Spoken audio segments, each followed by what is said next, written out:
और बिहार में चल रही सियासी उठापटक और आगामी विधानसभा चुनाव और तेज प्रताप यादव को लेकर जो बिहार की सियासत गरमाई हुई है, इन तमाम मुद्दों पर बातचीत करने के लिए बिहार बीजेपी के वरिष्ठ नेता प्रवक्ता नीरज कुमार हमारे साथ जुड़ रहे हैं। नीरज कुमार जी, आपका न्यूज इंडिया पर बहुत बहुत स्वागत है। धन्यवाद सर। नीरज जी, सबसे पहला सवाल मेरा आपसे यही है कि बीजेपी 2025 विधानसभा चुनाव की रणनीति तैयार कर रही है, तो इसको लेकर प्राथमिक रणनीति क्या होगी? क्या कोई नया चेहरा मुख्यमंत्री पद के लिए तैयार किया जा रहा है, या क्या बीजेपी अकेले चुनाव लड़ेगी या सहयोगी दलों का साथ में गठबंधन? नहीं, बड़ा स्पष्ट है साहब, एनडीए एकजुट है, एकजुटता के साथ 2025 में फिर से नीतीश के नारे के साथ हम लोग चुनावी मैदान में जा रहे हैं और बड़ी मजबूती से। आपको मेरी आवाज नहीं आ रही? जी जी जी जी, बोलिए। बड़ी मजबूती से हम लोग चुनाव लड़ने जा रहे हैं नीतीश कुमार जी के नेतृत्व में। कहीं कोई संशय नहीं है। अभी हमारे पांचों घटक दल के अध्यक्ष अलग अलग जिलों में जाकर के सामूहिक कार्यक्रम कर रहे हैं, साझा कार्यक्रम कर रहे हैं जी। बहुत शानदार मैसेज बिहार में है। बिहार की जनता ने इस बार मन बना लिया है। जो हम लोगों का नारा है 2025 में 225, उस पर हम लोग खरा उतरेंगे। जनता का अपार समर्थन मिल रहा है। यानी कि इस बार विधानसभा चुनाव नीतीश कुमार के नेतृत्व में ही लड़ा जाएगा। निश्चित रूप से, कहीं कोई संशय नहीं है, कहीं कोई संशय नहीं है। लेकिन आज का ताजा हालिया आपको बताएं कि मुख्यमंत्री नीतीश कुमार की एक वीडियो सोशल मीडिया पर जबरदस्त वायरल हो रही है। उनके स्वागत में गमला दिया गया और वो गमला उसी अधिकारी के सर पर रख दिया। अब लोग कमेंट्स कर रहे हैं, सोशल मीडिया पे कमेंट्स आ रहे हैं कि नीतीश कुमार को इस बार का विधानसभा चुनाव, तो हालांकि वो कभी लड़े नहीं है, ऐसे पहले मुख्यमंत्री हैं जो विधान परिषद से सीधा मुख्यमंत्री बनते हैं, लेकिन फिर भी ये सलाह उनको दी जा रही है कि इस बार मुख्यमंत्री ना बने। सर, आपकी आवाज नहीं आ रही है। अभी मेरी आवाज आ रही है? जी, आ रही है, बोलिए। वो उनके अधिकारी हैं और उन्होंने आशीर्वाद स्वरूप गमला उनके सर पर रखा जी। विपक्ष के लोग बेवजह बात का बतंगड़ बनाते रहते हैं।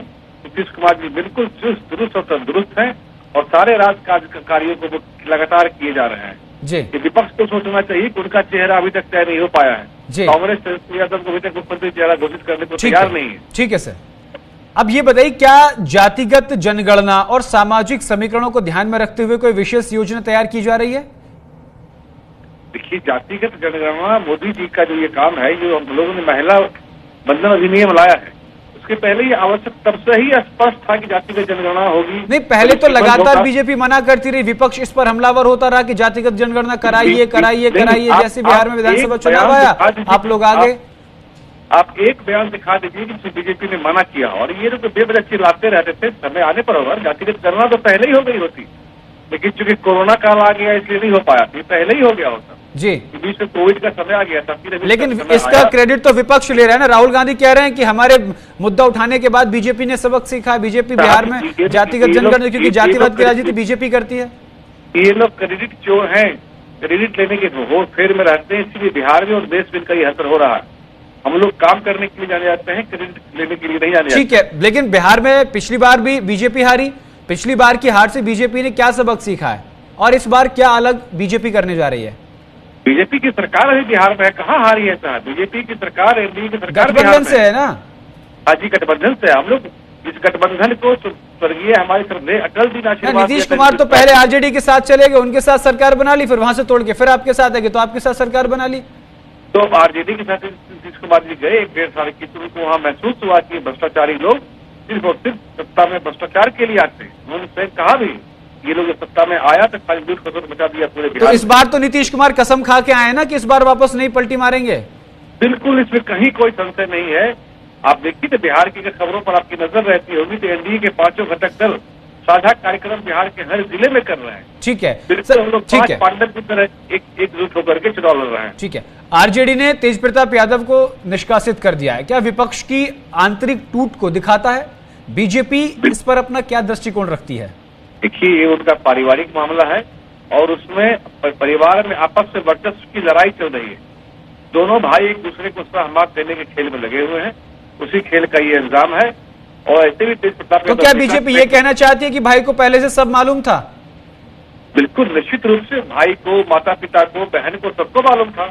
और मेरा सवाल है कि सब मालूम होते हुए उन्होंने ऐश्वर्या के साथ शादी क्यों करवाया जबरन? पॉलिटिकल लाभ के लिए, पॉलिटिकल लाभ देने के लिए लालू परिवार ने घटिया हरकत ठीक किया है, ठीक है सर। जिंदगियों को तबाह किया है सर उन्होंने। मेरा अगला सवाल ये आपसे, क्या बीजेपी तेज प्रताप जैसे नेताओं के संपर्क में है? अरे क्यों संपर्क के हम लोग रहेंगे तेज प्रताप जैसे नेताओं के? कोई मतलब नहीं बनता। मैंने कहा ना, तेज प्रताप शादी करें, कहीं प्यार करें, बीजेपी बिल्कुल उसमें टांग अड़ाने नहीं जा रही। ठीक है, कोई कर्तव्य नहीं, उससे नहीं बिहार की जनता को कोई इस बात से मतलब है। क्या इससे आरजेडी के वोट बैंक पर कोई असर पड़ेगा? मुझे तो निश्चित रूप से लगता है, हम लोग ये नहीं जानते लेकिन लगता है कि बिहार की महिलाएं अब सोचेंगे कि आरजेडी के नेता कैसे होते हैं। आरजेडी लगभग नेताओं का ट्रैक रिकॉर्ड यही रहा है साहब। लालू परिवार के और भी लोगों का, जब उनका जंगल राज बिहार में था, यही ट्रैक रिकॉर्ड दिखता था। ये लालू परिवार की कोई नई बात नहीं है महिला अस्मिता के साथ खिलवाड़ करना, ये लोग शुरू से करते आ रहे हैं। चंपा विश्वास कांड, तिलकी गौतम कांड, पूरा बिहार भूला नहीं है सर जी, अब तक नहीं भूला है। तो बिहार की महिलाएं तो क्या जी जी उनको पता है कि किससे वोट देना है, किससे वोट नहीं देना। नीरज जी, बिहार में विधानसभा चुनाव से ठीक पहले ऐसा करना कहीं ना कहीं एक पॉलिटिकल माइलेज लेने के लिए पॉलिटिकल स्टंट के तौर पर इसको बीजेपी देख रही है?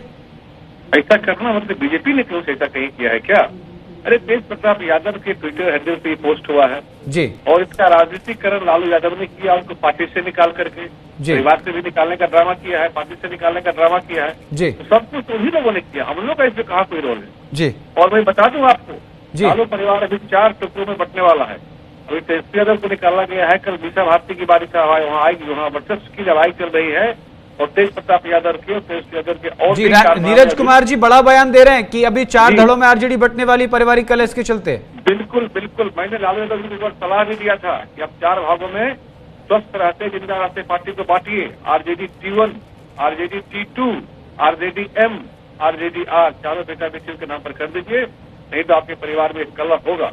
और देखिए कलह शुरू हो गया ये जी। और ये आने वाली नहीं, आप एक तरफ कह रहे हैं कि तेजस्वी यादव को सब पता था, दूसरी तरफ आप कह रहे हैं आंतरिक कलह है, तो ये दो जो बयान आपके अलग अलग हैं सर, ये कहीं ना कहीं कॉन्फ्लिक्ट कर रहे हैं। या तो आप ये कहिए कि आंतरिक कलह है, दोनों भाई अलग अलग हैं, अब आप कह रहे हैं भाई एक साथ हैं, वो भाई नहीं करवाया है, तो ये चीज समझ के परे है। नीरज जी, आपके घर का बच्चा क्या काम करता है आपको नहीं पता चलता है क्या? जी, सब कुछ लालू ठीक है, तो पहले से ठीक है नीरज जी, चल रहा है, इनका संबंध चल रहा है, ठीक है नीरज। उसके बाद भी इन्होंने पॉलिटिकल फायदे के लिए ऐश्वर्या से, जो यादव परिवार एक प्रतिष्ठित परिवार से आती है, दरोगा बाबू के परिवार से आती है, उनसे शादी करवाया, ठीक है, पॉलिटिकल माइलेज लेने के लिए, पॉलिटिकल लाभ लेने के लिए। ठीक है, अब इसका खामियाजा हमको भुगतना पड़ेगा, ऐश्वर्या के सवालों का जवाब इनको देना पड़ेगा। ठीक है, बहुत बहुत शुक्रिया नीरज जी, न्यूज इंडिया के साथ जुड़ने के लिए बहुत बहुत आभार। तो ये थे हमारे साथ भारतीय जनता पार्टी बिहार के वरिष्ठ नेता नीरज कुमार, जो साफ तौर पर एक बड़ा